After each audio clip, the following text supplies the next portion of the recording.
Hey, I'm Angie. I'm a youth worker at the Hope Mission Youth Shelter. The youth shelter, we serve anywhere from 30 to the most I've ever seen is 64 people a night. And yeah, we're a drop-in youth shelter, so if the youth don't have anywhere to go, they come here at night, and we're only open at night.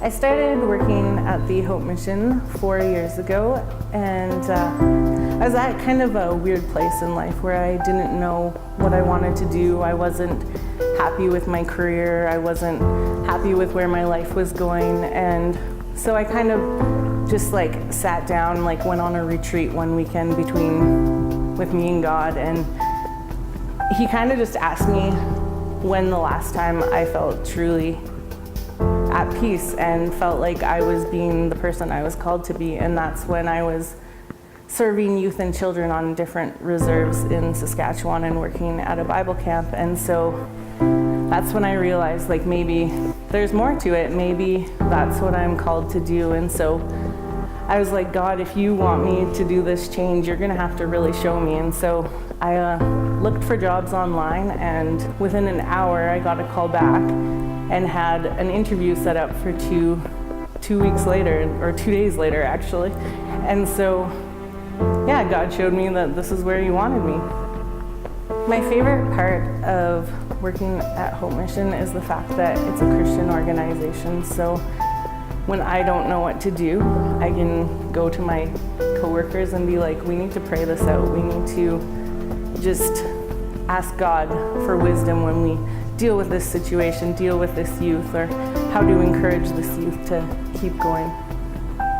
Best part is when something you say really gets through to them.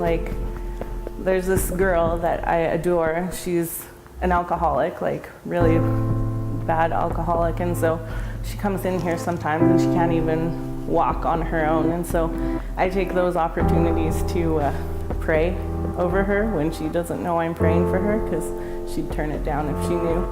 And so a few weeks ago, I started praying that she would go to a specific treatment program that I thought would be good for her. And then last week, I didn't even know she realized what I said to her, because she was that out of it. And last week she sat down with me and she's like, can you get me an application for that program?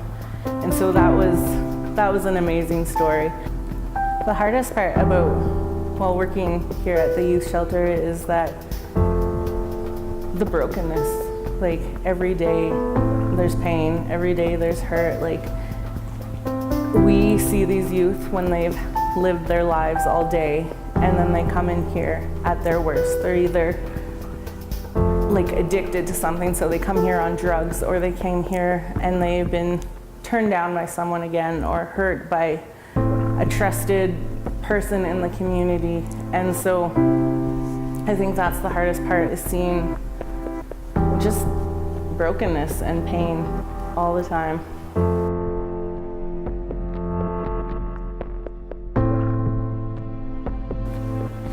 Some of the things we always need here at the youth shelter are simple things that people take for granted, like underwear.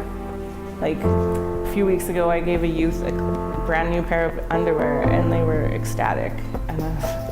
And socks, new socks too. We always need socks. And then things like tampons, pads, lip chap, things like that are things that we always go through.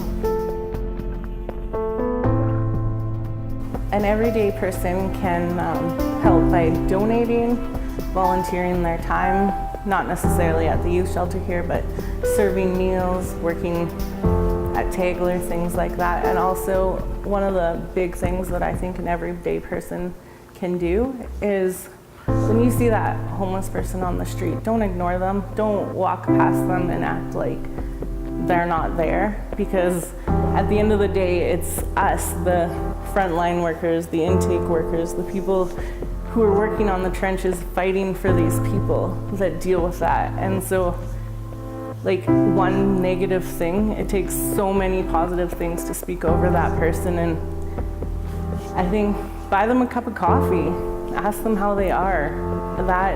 Simple things like that change lives.